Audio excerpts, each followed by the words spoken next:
High বন্ধুরা, কেমন আছো সকলে? সকলে নিশ্চয়ই খুব ভালো আছো। আমরাও খুব ভালো আছি। দেখো, তোমাদেরকে বাইরের ওয়েদারটা দেখিয়ে দিলাম। বাইরের ওয়েদারটা বৃষ্টি বৃষ্টি, মেঘলা মেঘলা আকাশ। তো চলো, আজকে আমার সঙ্গে মাছের ঝোল রান্না করবে। তো প্রথমেই মাছে হলুদ আর লবণ গুঁড়ো মাখিয়ে নিচ্ছি ভালো করে। হলুদ লবণ গুঁড়োটা মাখানো হচ্ছে।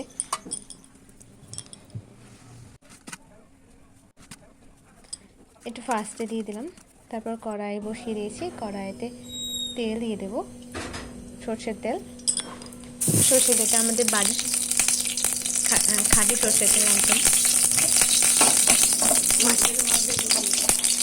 ভাজছি তো মাছ।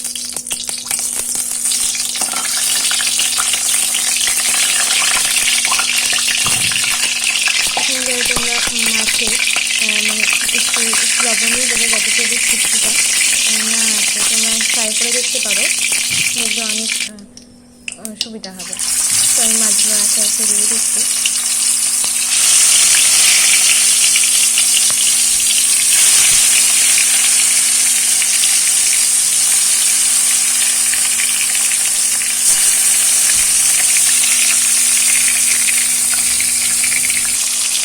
এবার পাটে পাট করে ভেজে নেবে তুলে।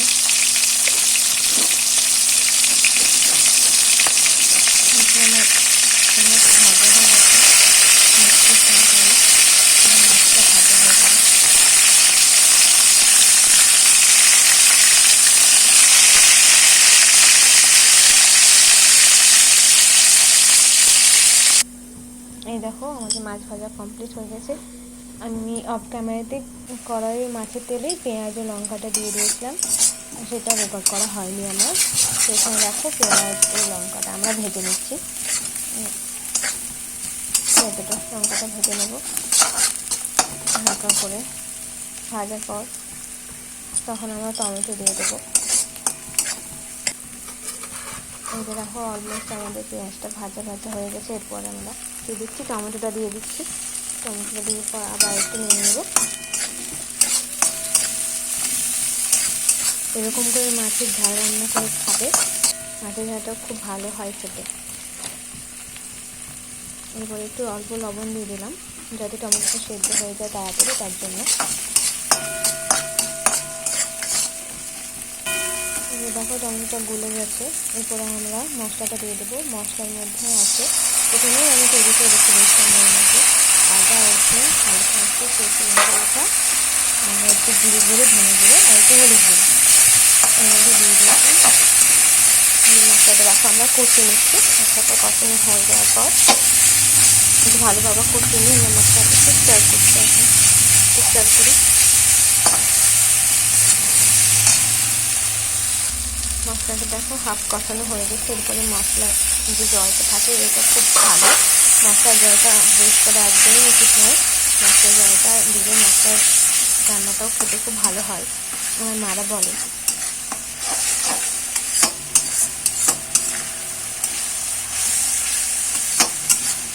মশলাটাকে নিয়ে ভালো করে কষিয়ে নেবো। ভালো করে মশলাটা কষিয়ে দিলে আমার মনে হচ্ছে এখানে একটু হলুদ প্রয়োজন, তার জন্য আবার একটু হলুদ দিয়ে দিয়েছি। যে যেমন ঝাল খাবে সে তার অনুপাতে লঙ্কা গুঁড়োটা দিয়ে দেবে।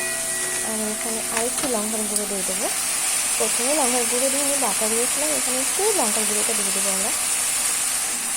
এখানে একটু লঙ্কার গুঁড়ো দিয়ে দিলাম। তো আবার ভালো করে একটু নিয়ে নিচ্ছি। তারপর এখানে একটু ঢাকা দিয়ে দেবো, মশলাটা আর একটু ভালোভাবে কষিয়ে যাবে। ঢাকাটা উঠে নিচ্ছি। একটু কষা মশলাটাকে তেল ছেড়ে গেছে, মানে মশলা কষানো কমপ্লিট হয়ে গেছে। আমি একদম নিয়ে নিচ্ছি। এখানে আমাদের মশলা কষানো কমপ্লিট। এরপর এখানে একটু জল দিয়ে দেবো আমরা। এখানে আমরা একটু জল দিয়ে দিচ্ছি। একটু জল দিয়ে দিলাম, পরিমাণ মতন জল দিতে হবে। এখানে আর একটু জল ব্যবহার হবে, তো আবার আমরা একটু জল দিয়ে দেবো। এটা আমি অফ ক্যামেরাতে দিয়ে দিচ্ছি। এখানে দেখতে পাচ্ছ আমি জল দিয়ে দিয়েছি। জলটা এবার একটু ফুটবে, তার আগে আমরা একটু লবণ দিয়ে নেব। তো স্বাদ মতো লবণ দিয়ে দিলাম। আবার এটাকে একবার নিয়ে নিচ্ছি। ঝোলটা ফুটবে, ঝোলটাকে একটু ফুটতে দিয়ে আমরা ফুটে। তো এইভাবে তোমরা রান্না করে খেতে দেখবে, খুব ভালো লাগবে খেতে। তো ঝোলটা ফুটে গেছে। তো এবার ঝোলটা ফুটে যাওয়ার পর এর মধ্যে আমরা মাছগুলোকে এবার দিয়ে দেবো একে একে। তো সব মাছগুলোকে একে একে আমরা দিয়ে দিচ্ছি।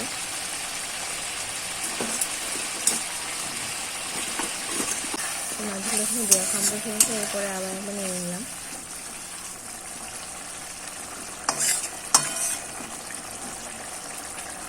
এবার আবার একটু ঢাকা দিয়ে দেবো, যাতে মাছের মধ্যে রসটা ঢুকে যায় প্রপারলি। তো কিছুক্ষণ পর দেখো মাছের ভেতরটা হয়ে গেছে, মাছের সব গোল উঠে গেছে, ফুটে গেছে। তো এবার আমরা কি করব, এবার আমাদের মাছটা তৈরি হয়ে গেছে। এটা লবণটা দেখে নিচ্ছি। তো এর মধ্যে অল্প একটু মিষ্টি, একটু চিনি অ্যাড করলাম টেস্ট আনার জন্য। সব শেষে একটু গরম মশলা। তো চলো এবার আমরা মাছটাকে নামিয়ে নেব। একটু নিয়ে নিয়ে আমাদের মাছটা রেডি হয়ে গেছে, মাছের ঝাল। তো চলো এটাকে নামানো যাক, এটাকে নামিয়ে নেবো আমরা এবার। তো এটা আমরা নামিয়ে নিয়েছি। তো এই দেখো আমাদের মাছের ঝাল। আমার ক্যামেরাটা অতটা ভালো নয়, তো তোমরা ওটাকে ইগনোর করো। ভালো লাগলে লাইক, শেয়ার অ্যান্ড সাবস্ক্রাইব করে দিও। বাই।